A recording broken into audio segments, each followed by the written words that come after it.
بسم الله والحمد لله والصلاة والسلام على رسول الله. أسأل الله العظيم رب العرش الكريم بأسماء الحسنى وصفاته العلى أن يبارك لنا ولكم في جميع ما نتعلم ونعلمه، وأن يجعل خالصا لوجهه الكريم موجبا لرضوانه العظيم. الباحثون عن السعادة، هناك ناس كثير بحثوا عن السعادة، بحثوها في المال، ثم بحثوها في الأولاد، بحثوها في الجاه، في الشهرة، في جميع ميادين الحياة، فلم يجدون هذه السعادة. فإذا أرادت عيناك أن ترى موفقا سعيدا، فهو من يمسي ويصبح وهو يفكر كيف ينال رضا الله وكيف يصل إلى الله. انظروا إلى صحابة نبينا عليه الصلاة والسلام، قالوا يا رسول الله أي الأعمال أحب إلى الله؟ وإذا عرفنا هذا كله فإن هناك 5 أعمال، هذه الأعمال ال5 إذا وفقت إلى القيام بها فإنك تصل بإذن الله إلى رضوان الله سبحانه وتعالى، وتصل إلى مرضاته، وتكون سعيدا موفقا مسددا معانا في جميع حياتك، وتنال بذلك رضوان الله.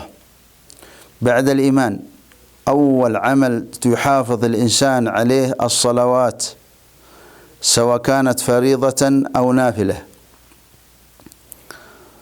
هذه الصلوات ال5 يقول العلماء إذا استطاع الإنسان أن يحافظ على 40 ركعة، فالفجر يصلي الفجر ركعتين السنة مع ركعتين الفرض، هذه 4، ويصلي الضحى 4. إذا صلى قال ابن آدم صلي 4 في أول النهار أكفيك آخرة. أيضا يصلي قبل الظهر 4، هذه نافلة، ويصلي الفريضة 4، ويصلي بعدها 4، ثم بعد ذلك يصلي قبل العصر 4. رحم الله امرئا صلى قبل العصر 4، ويصلي الفريضة 4، هذه 8. إذا وصل إلى المغرب كذلك، إذا استطاع أن يصلي قبل المغرب 2 قبل الفريضة، يعني يكون هو متواجد أثناء الأذان، فيصلي 2 ويصلي المغرب 3، ثم يصلي بعدها 2، ويصلي قبل العشاء أيضا 2 والفريضة 4، ثم يصلي السنة مع الوتر 2 السنة مع الوتر 3. فهذا يكون الإنسان قد تجاوز 40 ركعة بهذه الأعمال، ويصبح للإنسان في العام 14,400 ركعة في الحدود هذه، أكثر من 14,000.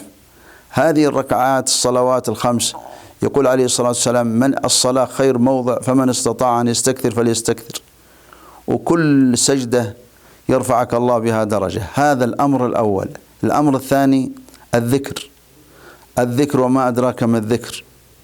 والذكر أيها الكرام إذا أحب الله عبدا ألهمه ذكره. وأبو الدرداء رآه رجلا في المنام، قال رأيتك إذا دخلت البيت تصلي عليك الملائكة، وإذا خرجت من البيت تصلي عليك، وإذا قمت وإذا قعدت. قال أنتم تستطيعون تفعلون ذلك.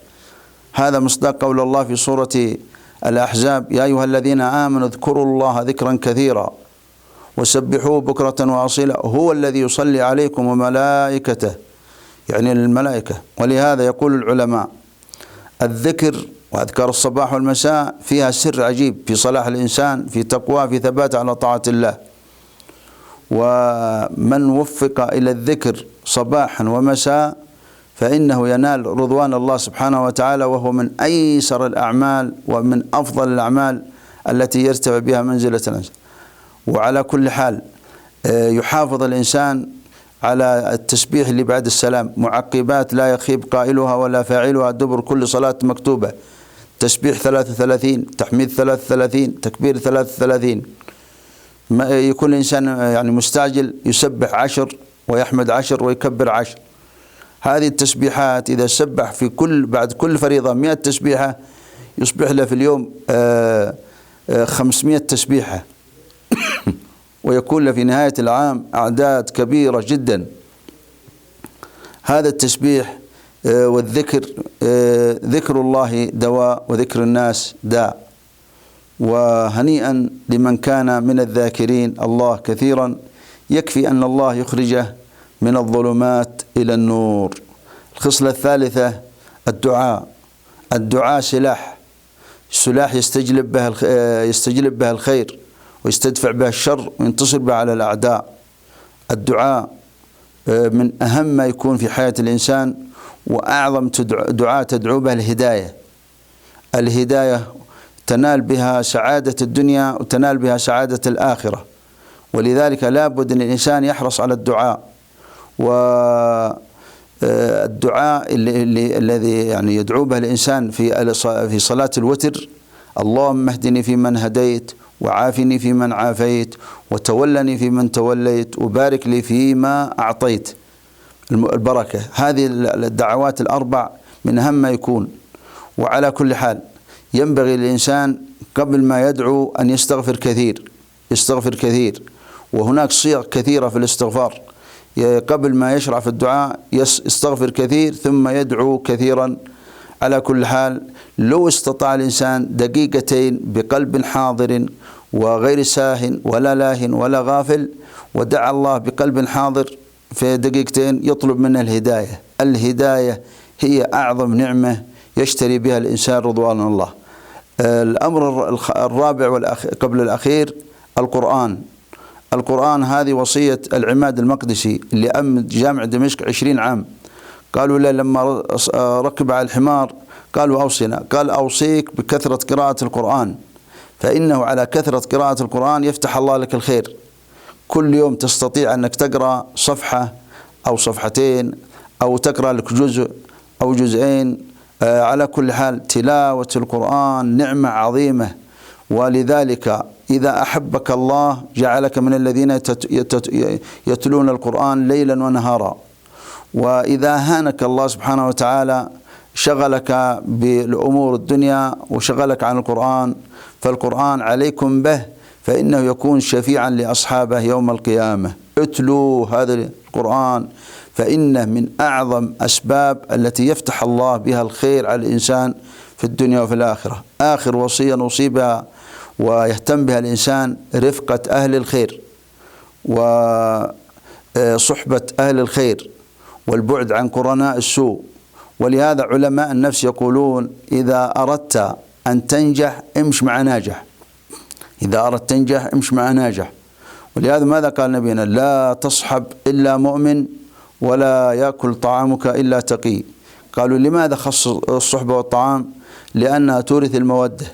لهذا قال النبي صلى الله عليه وسلم: المرء على دين خليله. احرصوا على رفقة أهل الخير، فإنهم من أعظم الأسباب العون الإنسان على الخير، وهم عون في الدنيا وعون في الآخرة.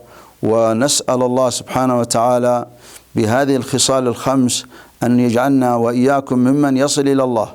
إذن حافظوا على الصلوات، أكثروا من ذكر الله، اتلوا القرآن كثيرا، ادعوا الله كل يوم واطلب منه الهداية.